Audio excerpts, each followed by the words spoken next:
In this video, we'll be comparing the 2021 flagships, the S21 Ultra and the iPhone 12. When companies release their phones, the software processing of the camera is almost half-baked. So here, after all the updates, we shall compare how they have managed to hold up against each other. Yes, I know that I should have compared it to the Max, but in this video, we won't be looking at zoom shots. And let me be clear that the S21 Ultra is far ahead of even the Max in zoom shots. The left photos are from the Samsung and the right ones are from the iPhone. So we will start with the first shot. In this scenario, while shooting straight in the sun, the iPhone almost every time manages to curtail the highlights better.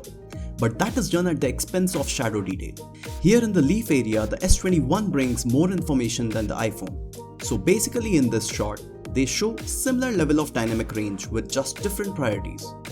Now this picture is taken in a normally lit environment. Here both of them have done a similar job in detail. Samsung's is a bit more contrasty, which brings life to the picture. You can see that on the curtain as well as in the plant pot. Now here the sun has just set and both the phones have processed the image very differently.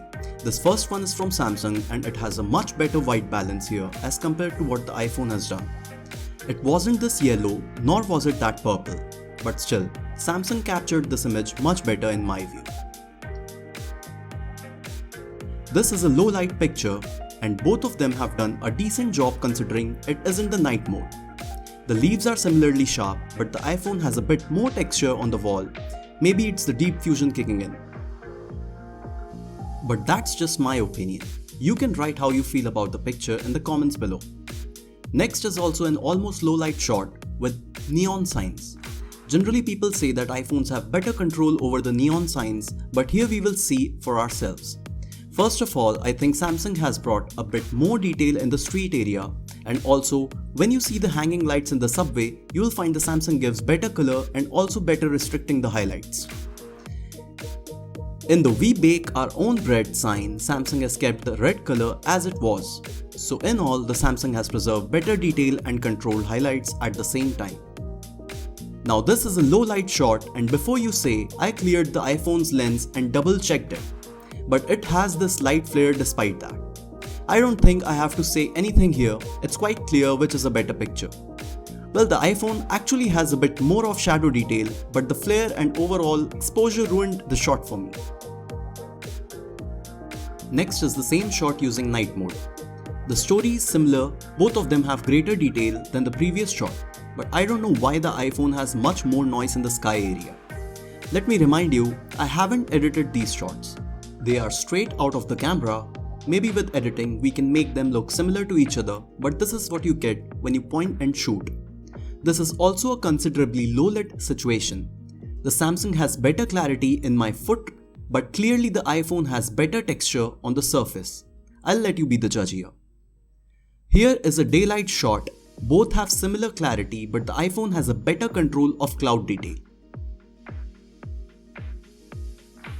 Next is a portrait shot. You can adjust the amount of blur on both the phones, but this is what you get on auto mode. Initially when the S21 Ultra was released, it used the main camera sensor to take portrait photos. But after some update, it started using the 3x telephoto lens and that changed the game for Samsung.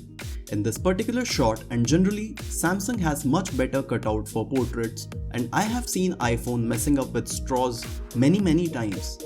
But yes, in iPhone's defense, it is the regular 12, so it does not have a telephoto lens. So the Max would take much better portrait shots than this. But then again, who told them not to give at least a 2x on the regular phones? They haven't even given a telephoto to the regular 13, while the whole S series lineup has a telephoto too. Now this is a very similar daylight shot. Both have balanced the photo well. Let's zoom in to find if they have any detail in the shadow area. And no, they don't. Both have crushed the details above the tire. Let's move to the next shot.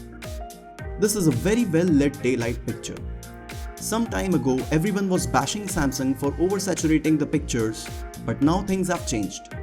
I have seen iPhone oversaturating more than Samsung. Plus here in the soil, you can see that Samsung brings better color separation and highlight control, but that is just nitpicking. Both are stunning shots.